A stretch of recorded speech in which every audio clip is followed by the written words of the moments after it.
introduce, I can't seem to pin them all at the same time.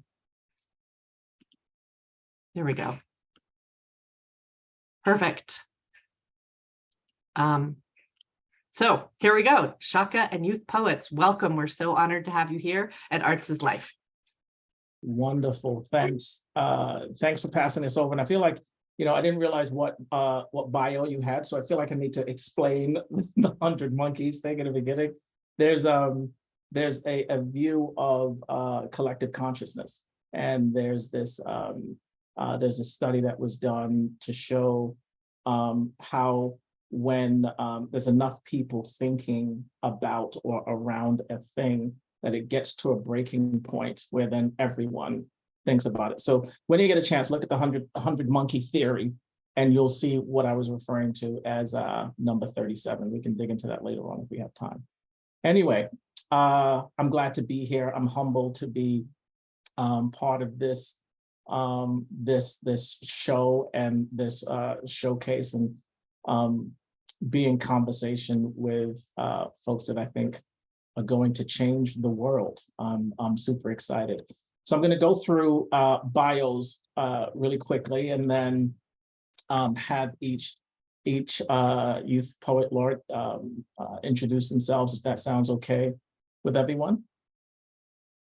Thumbs up, shaking hands, we're all good. Okay, fantastic.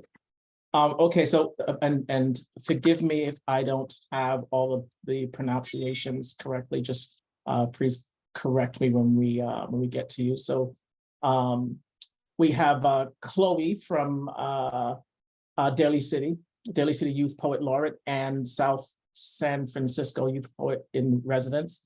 Born and raised in Daly City, Chloe's a high school sophomore at Westmore High School. Her work has been published in Elementia, the Unoria Review, Alacasia, and you could have picked even harder things for me to pronounce, and Sine Theta, and has been recognized by Scholastic and Writing Awards. She is also a junior editor at Polyphony Lit, maybe you can correct me when we get to it. As a service project for the Daly City Youth Poet Laureate, Chloe created Cloudy Magazine, an online zine created with the goal of uniting youth voices in Daly City and around the world, along with highlighting artistic and literary talent. So first of all, let's welcome Chloe.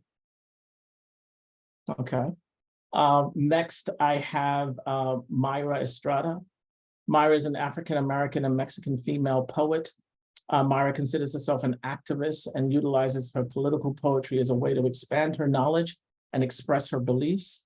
In addition, she believes poetry offers a connection between her and others through rhythm, prosody, and vocalization. So say hi to Mayra, everyone. All right. Next, Nadia, 2022 Oakland Youth Poet Laureate. Nadia is Yemeni American Muslim woman who advocates for and raises awareness on topics relating to the Middle Eastern and Muslim communities. Nadia is a songwriter who uses poetry daily and feels it is essential to writing her music. Poetry has always made her feel empowered and hopeful. Hi, Nadia. Thanks for being with us today. And last but not least, we have Julia, who's a 15-year-old poet and athlete from Berkeley. She started writing in her 7th grade English class as part of her school's oratorical fest. Since then, she's been writing as a way to explore topics such as femininity, queerness, identity, and religion. Her poems are a celebration of rhythm, slant rhyme, alliteration, and precision. She currently serves as Alameda County Vice Youth Poet Laureate. When not writing, you can find her playing or coaching ultimate frisbee, baking, or playing guitar. Hello, Julia. Thanks for joining us. This is an incredible group of individuals, and I'm honored to be here talking to you. So just to give you a little bit of sort of how we'll sort of run this through, I'm going to pass sort of the mic to each one of you to do a poem to share with us, and then I have a couple of questions for you. But I just want to start off by sort of defining a poet laureate, right? For those who are listening that may not know exactly what that is. And there's various definitions of it.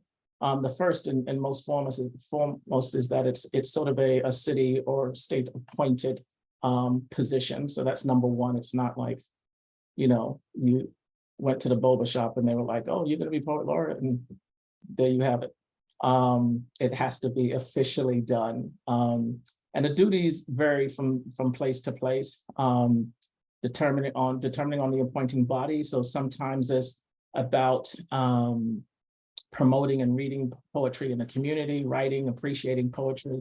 What I usually just try and wrap it around is you're really just like the ambassador for literature and poetry within your community, right? So, and however that is articulated, whether you create workshops or programs or just share your work with the community. So I kind of wanted to just make sure we put a stake in the ground so folks understood what the role is and how important it is, and what it takes sort of to not only want to do that role, but then be chosen to do it. So without more being said, I want to pass it on so that the audience can hear from you guys. Just maybe again, repeat your name, and if you can share a piece with us, that would be great. I think I'm going to start off with Julia. We're going to start off with you. Hi, thanks so much for introducing me. Yeah, my name is Julia. I think you pretty much introduced me as well as I could do myself. The poem I have today is just kind of more of a recent one. Kind of, in this panel, we're talking about, arts as life and like the power poetry holds in kind of all of our spaces, and kind of how everything starts from a story. So this is based off of a Jewish like parable about how heaven and hell are essentially the same, where everyone has splints on their arms, and in hell basically nobody feeds each other. They just try to feed themselves and they can't reach their mouths. And then in heaven everybody feeds each other. So that's about this and kind of how everything can start from our story. It's called In Our Image. Tell me again the Jewish parable I heard forwards and backwards and inside out again when I was years younger than this, told so much the tongue twisted back in on itself, of how heaven is the same as hell, both holding the fate that each man's hand is splinted straight to his shoulder with a bond stronger than bone, where feasts lay their soft heads on pillow plates as white as clouds, where the horrible, sour-teethed, runny-eyed, bloody-lipped people in hell attempt to feed only themselves. Horrified, this plentiful hand cannot marry their needy mouth, a desert where no man has water. Death has come and gone, and now you are here in heaven, the feast before you, and your neighbor spoons up soup and saffron for you, the cutlery gentle, the music serene. Death has come and gone, and now you are free. At least in the bond that holds you to this lifeless being's breast, smile. Tell me again that we share the challah on each Sabbath because before the coffin there is a table. Before heaven or hell there is here, and I will break the bread for you without breaking your gaze. Feed whispers from my palm and reassurance from my breath. And before a splint, there is just a story and a spine, our heaven made in our image, just the way we created it. Thank you. Wow. Wow. That was beautiful. Thank you so much. Thank you so much for sharing that with us. God, you guys, I have so many questions for you after this, but I'm going to pass it next to Nadia. Hi, everyone. My name is Nadia Elbagal. I am the 2022 Oakland Youth Poet Laureate. And the poem that I am going to share with you all today is just titled My Hope for Oakland. I wrote it pretty recently. I think it's my most recent poem, actually. And yeah, let me just share this with you all. I grew up bombarded with cousins and conflicting culture. I grew up in constant trouble, in liquor stores and back and forths between houses. My mother's swollen tummy, the reason for her missed prom, the reason for my diploma, which I took with both of our hands. I grew up with a hatred for authority, watching the police shoot venom through their sweat glands at my father figure's tattoos, spitting at him to cover the Malcolm X on his leg, but not the ones on his face that would link him to violence. I watched their ignorance unfold as they ignored my crying baby sister in his arms, fully focused on whether or not he's a threat, fully unaware that their metal fingers could pierce this baby's heart, that my pop's only weapon was his mind. I grew up in split families, seeing how even blood will sweep you under the rug, keep nieces hungry while you enjoy your 2 stories in the hills. Most of my uncles struggle to pay bills, lucky to find housing in today's climate. I grew up giving because I saw the product of neglect. My dad's home country that he hasn't seen since he first came out here. The immigrants, terrorists, the labels we worked our blood out to erase, but the lead just spread into more nasty words. Destroyers of communities, a label I provided myself, though it's a struggle to speak out against a system that's been benefiting most of us Yemenin for years.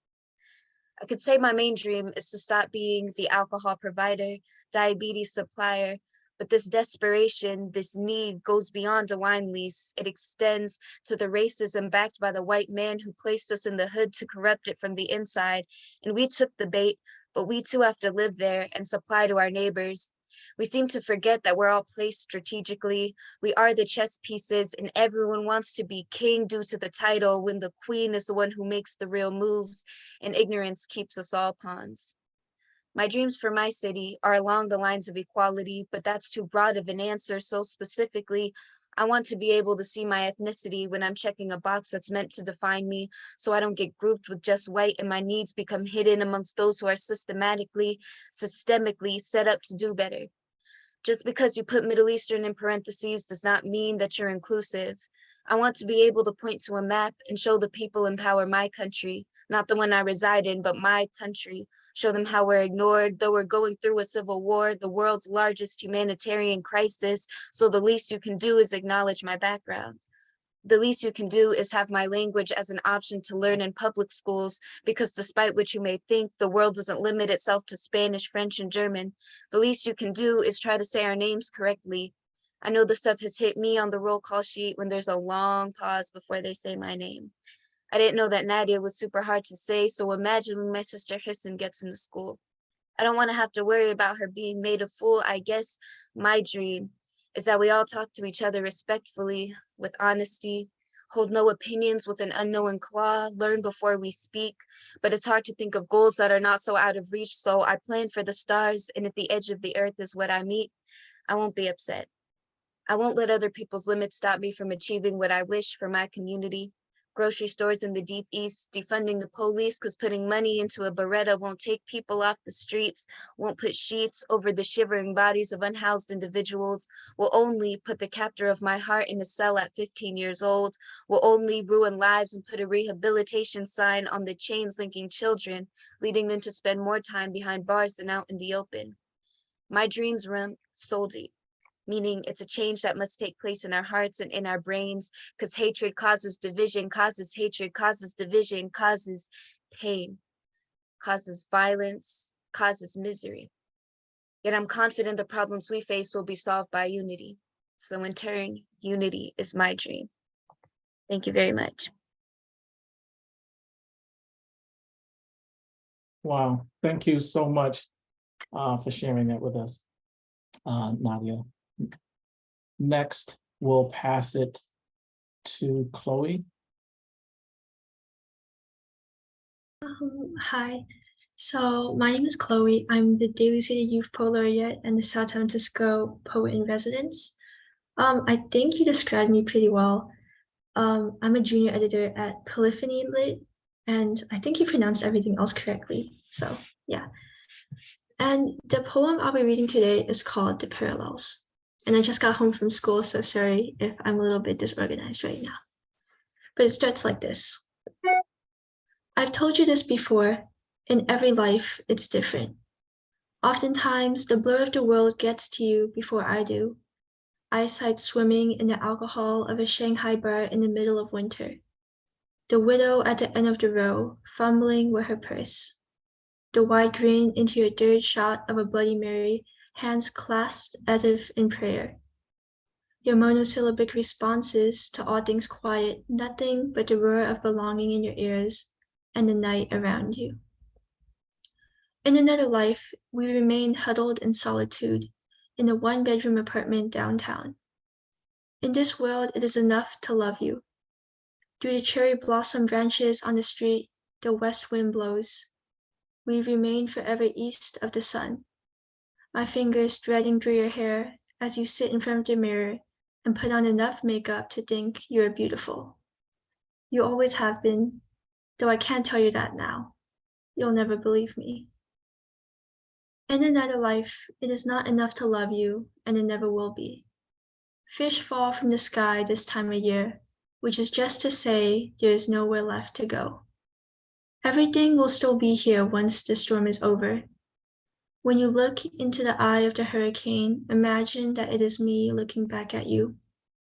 And when you smile, I don't wish for a different world.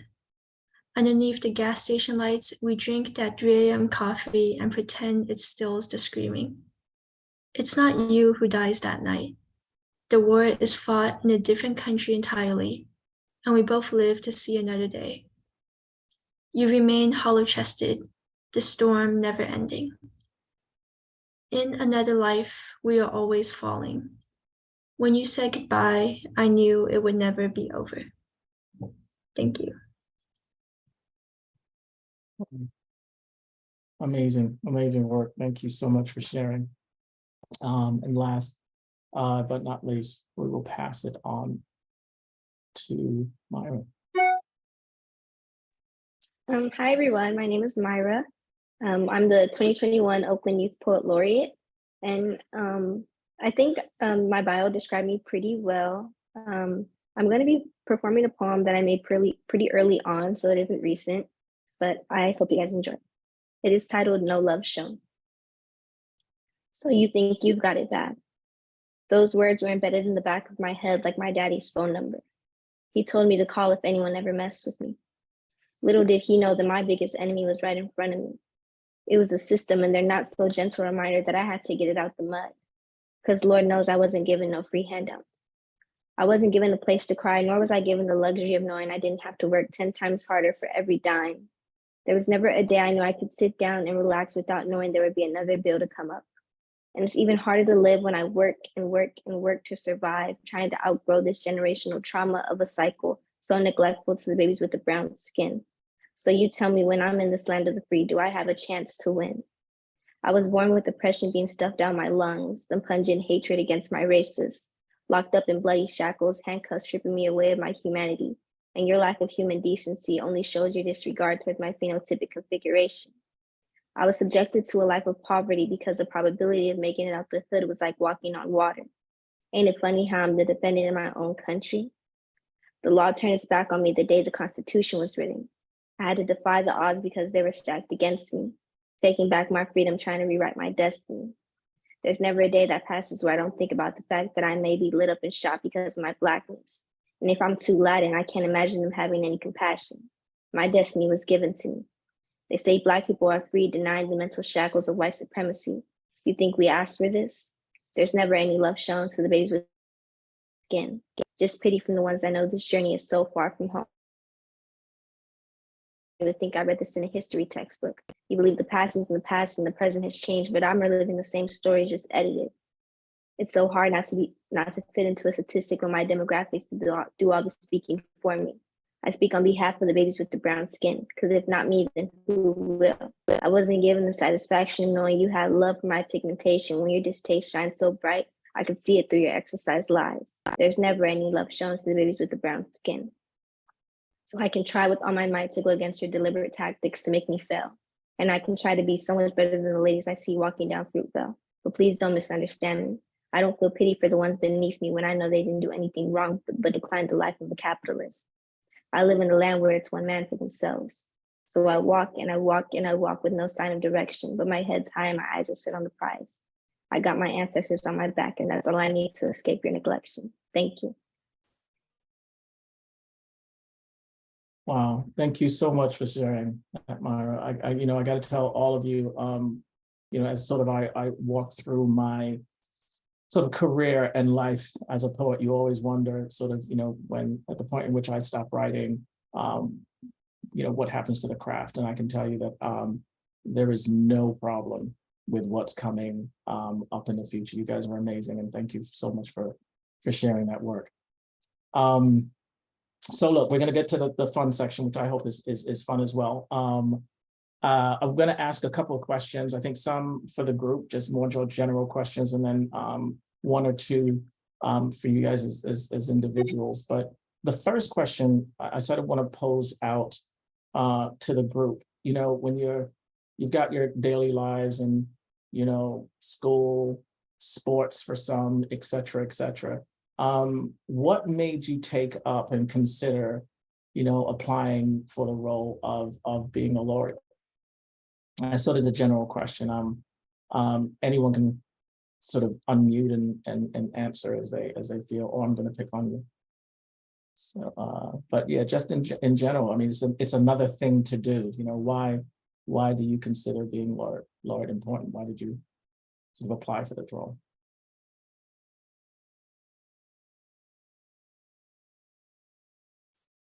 Oh, no. I can speak on that. Thank you. Yeah, I feel like, especially in this day and age, like as high schoolers, like we're just being asked like more and more just to like get ready, like college races and like school, and like there's just so much packed on it. So definitely it is like a big decision. For me, as I went through, especially middle school, and I was able to participate in Berkeley BUSD's like oratorical fest.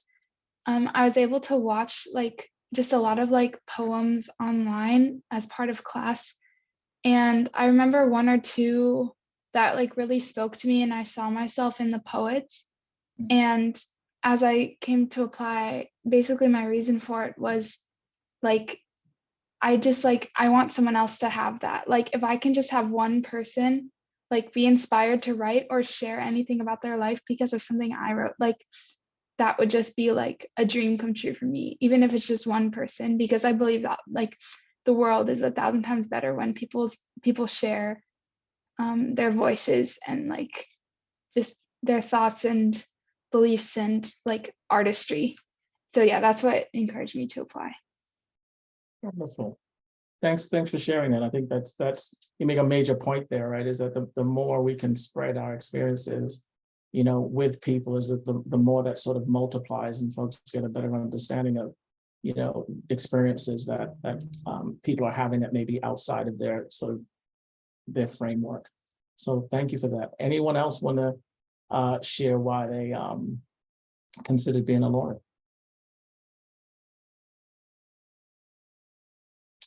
All right. I can share. Oh yeah, good, great.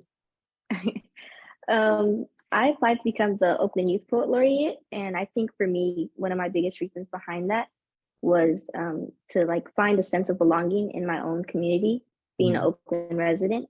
I think after becoming the Oakland Youth Poet Laureate, I was invited into a lot of spaces where I was kind of a representation and reflection of like Oakland youth. And for me, that was very like, it made me feel like I was a part of something, like I had a connection to my own community and I could voice our beliefs on behalf of all of us and be an advocate for my entire community. So I think that was my biggest reason, was to be an advocate for my community and get our word out there. Wonderful. This is great. Thank you so much for sharing that with us. I'm going to jump into a question directly for you, Chloe. So in your sort of your bio, you mentioned about creating an online zine with a view on sort of uniting voices. Can you talk to us just a little bit about why that's important to you and why you think you feel that's important to the community? Yeah, of course. Thank you. So for my laureateship, my city required me to make a service project for the community. And I had been thinking about making an online magazine for a while. And then I was just like, this is the perfect opportunity because in comparison to the rest of the Bay Area, at least in California, I know that Daly City youth don't get a lot of opportunities to showcase their art or their writing. So I wanted to make a space to do that, along with make a space for global youth to just share how they're feeling. And I connected with some of my friends across the world. So we formed a team of about 10 editors and we provided feedback on all of our submissions. So yeah, I think it was a really great experience. We published our first issue back in November and we're planning on opening our second issue submission soon. Wonderful. Thank you. Thank you for sharing that and for what you're doing with your with the magazine, with the zine rather. I have a question for you, Nadia, and I think, you know, as I listen to your poem, I think I may have some of this answer, but you know, this is a little bit broad, but why do you feel poetry matters today? I mean, I feel like for anybody, like people of all ages, from all backgrounds, I feel like it's such a great way to tell your experience. And I feel like, I mean, I don't really consider my poetry like the type of poetry that like I learned about in school. Like I feel like if my teachers saw my poetry, they would be like, it's not correct. Like there are a lot of technical issues in it. But I feel like I guess there's no like one correct way to write poetry. And so I feel like the way that I came into it was just like from a monologue like point of view. And so I feel like it's like there's so many directions you can take it and there's so many ways to write poems. So I think that it's just super important and like flexible, I guess. And I think that anybody can write. And so I think it's just a great outlet to express yourself and to raise awareness about whatever you want to talk about and whatever issues are relevant to you. Right. Thank you. I agree with you wholeheartedly. You know, I do workshops here and there, and it's sort of, I've done workshops where I, you know, spend the first day talking about like alliteration and metaphor and all of that. And then I get to the workshop the next day and I say, everything we learned, forget it. Now I just want you to write, you know, and I think it's so important for folks to understand that there's different genres of poetry and we can play with it. But at the end of the day, there's a thing that I always say, right? Like we know that we're on a Zoom call because we call it Zoom, right? We know that there's a table because we call it a table and it's a chair because we call it a chair. So if words define the world we live in, and as poets, we can define words, then the simple equation is we can change the world, right? We can define the world. And so that's kind of what I always go by. And I see some of that reflected in your answer there. All right, so we got a couple more minutes left. And, you know, what I would love to do is for folks to get a little bit of who you guys are outside of your poetry, right? So one question I have, and it's not mandatory to answer this, but it's mandatory to answer this. What's the most played song on your headphones right now? Like last week, last month, like what's the song that you're listening to the most? I'm gonna start with you, Myra.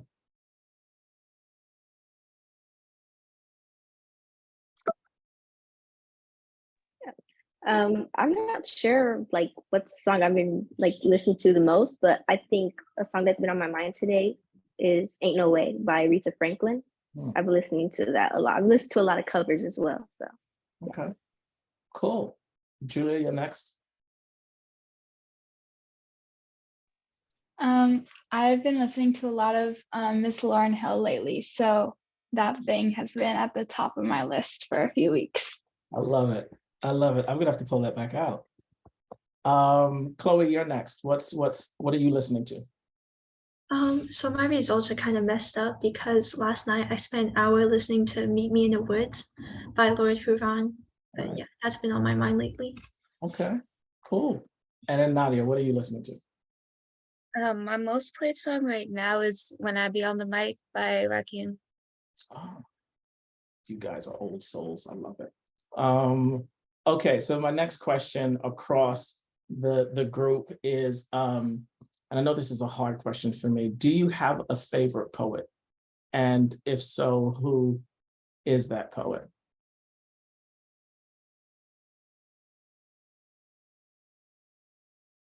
I'm going to first go. I know it's a hard question, so I'm going to give you a little bit of time. It doesn't matter. It could be, any genre, any era as well. Maybe, okay, it may be hard to say your favorite, but like someone who's in your top 5. I'm going to start with you first, Chloe.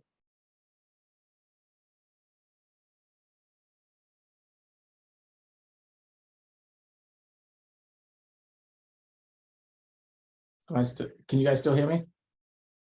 Yep, okay. So quick one, Chloe, who is your favorite poet or someone that's in your top 5? Maybe Ocean Vuong or Franny Choi are definitely in my top 5. Okay, cool. Julia, what about you? My favorite poet is definitely Janae Johnson. I got an opportunity over the summer at the Backyard Conference, which is hosted by Youth Speaks. Y'all should come out too. Where Janae Johnson, she went on her book tour of her first book, and just like getting to hear her speak about like the stuff she writes about, it's just like incredible, and she's so like good at writing, and like you can really feel it. So yeah. Incredible artist. Myra, what about you? I have 2, like top 2. The first one is an African American male poet named Dennis Smith, and the second one is I believe she's Hispanic or Latin American poet named Mayra del Valle. She's really good. I know Mayra well. Wonderful. She's gonna be happy to know she's out there inspiring folks. And then Nadia, who is your favorite or your top? I mean, honestly, I really don't have a favorite poet. I feel like I didn't even really start reading poetry until I got involved in the program. But I will say that all of the members of the Youth Poet Laureate program, like I listen to their poetry like more than I would listen to anyone else's, I feel like. And so the poets from, those are my favorite. That's cool. Spread the love. I love it.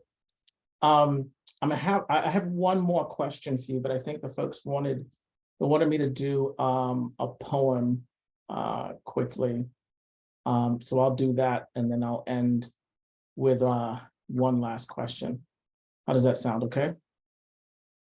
Cool. All right. So this is a poem. It's called Noise or Noise, but it's a long poem, so I'm just going to do part of it. And if you imagine it's set in the stage of like, this is like 30, 40 years from now. Sound is illegal, right? You can't speak. Just sound itself is illegal. And so, there's always going to be people finding ways to like sell it on the side and hustle. So like they would, take a wasp and by injection, remove the buzz sound of the wasp. And then that's what they would sell. Folks would sell as like contraband and such. So basically you have these 2 older gentlemen, they're 2 old poets who were around when sound was legal. And they're sitting sort of in a coffee shop. And I'll tell you the rest next. Okay, where should we start from? Okay. So they're sitting in a coffee shop, right? An exit sign flashing a muted red. Nexus of 2 minds with nothing said. Their heads turned to study the suicide of a dream hanging on the wrist of a doorknob. They're counting the moments toward escape. They're still. See, now silence is a commodity in this foreign city. Its inhumanity slyly hidden in the architecture of its senses. It smells of industry and worship, of broken promise and monetized salvation. The working class dragged themselves to oblivion on the heels of their dreams. But today, before the chemtrails tore holes in the heavens and night handcuffed itself to itself, the muted prevail is the moniker of these new people. Silence is currency is what they preached and cascaded to their disciples before slowly removing their dreams under cloth.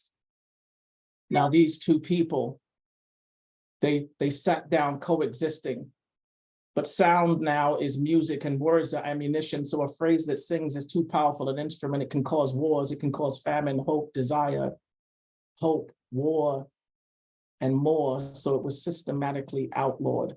And these two fading poets, they used to love words. They used to sell them 30 years prior in this same cafe, used to skin them like fishmongers, deboning their genealogy. Now, all they can do is explain life in hand gestures and sit still. Their imaginations are now angels forgetting how to enunciate their souls, freedom screwed into a concrete grave. They are young and wrinkled, the scars we left behind in the womb of mankind, something to pour into like human jars. Now for a moment, tick, tick, tick.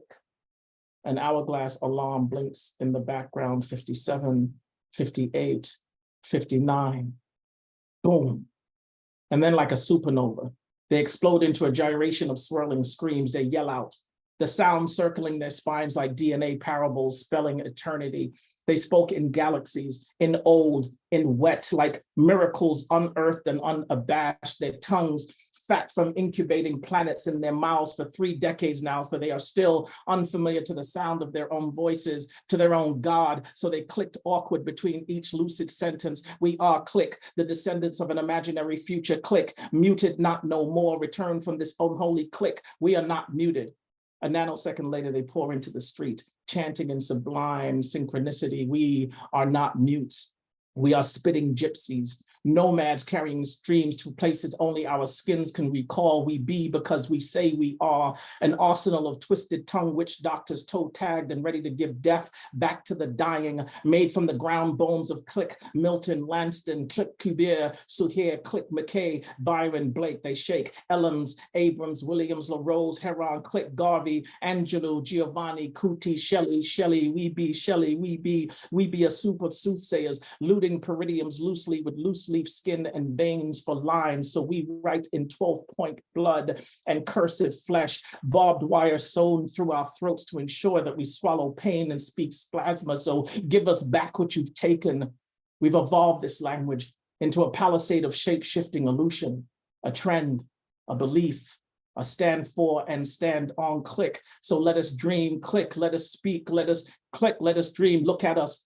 We've extracted the Machiavellian from your promise of immortality and still hold the syllables of God in our wombs. How can you silence what we are? We are poetry, life spoken in razor blades, voice box made of unpublished concertos harvested by time machines. Click, we are poetry. Click, 30 years ago we were poetry. Click, and 30 years from now we will be poetry. So that's that. Thank you for listening. We're right at, it looks like we're right at time. But I do want to ask one quick question for folks. I would love to know what's next for each one of you. If you can just give us a quick snapshot so we don't lose too much time. I'd love to hear what's next for you. Myra, you go first. So I'm gonna make it brief. I'm actually about to participate in the You Speak semifinals bout for the Brave New Voices competition. So that's what's coming next for me. Wonderful. Thank you. Julia, what's next for you? Yeah, same as Myra. I just did my semifinals, so I'm on to finals in March. And yeah, finishing out Youth Poet Laureate year in August. Thank you. Chloe? I'll be publishing a chapbook soon with South San Francisco. Okay. And then Nadia, what's next for you? Hopefully I'll be going into Berkeley City College as a full-time student and working on my sociology major. Wonderful. All right, guys, look, I can't tell you how much of an honor and a blessing it was to be able to spend this time and share your work and your lives and what you're giving back to this community. I'm super impressed and super humbled.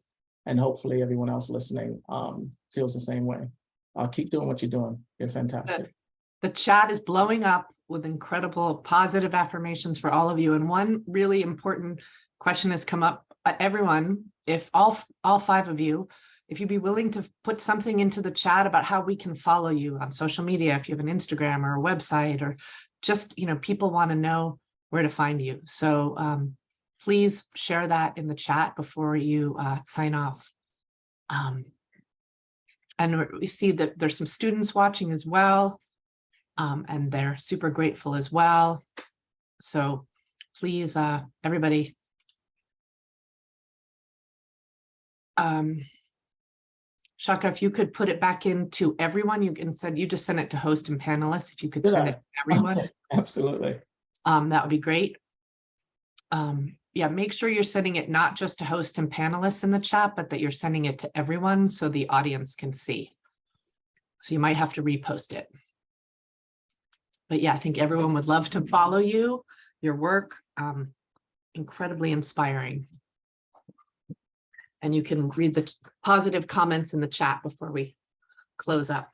For attendees at Arts is Life, we still have 2 more sessions this afternoon, as well as a closing, quick closing as well at the end of the day, where there will be a raffle. We're going to ask that people fill out a survey for that's where the raffle will happen after we collect the survey results. So follow our poets online, on Instagram or on their websites. And thank you so much for being here today. Thank you so much. Thank you all. You're all so inspiring, and your voices and your words were just something I will keep forever. We did record our sessions, and I will share our YouTube link for all of that. Yeah, we make an individual YouTube video for each of the poets' performances, so those will be shared with you as well. Perfect. All right, it's time to jump on to our next sessions. If folks are continuing to stay with us today, we have 2 more. Otherwise, enjoy the rest of your day, and I will reach out with all of my love and gratitude. Thank you all. Thanks for sharing your beautiful work. Thank you. Bye.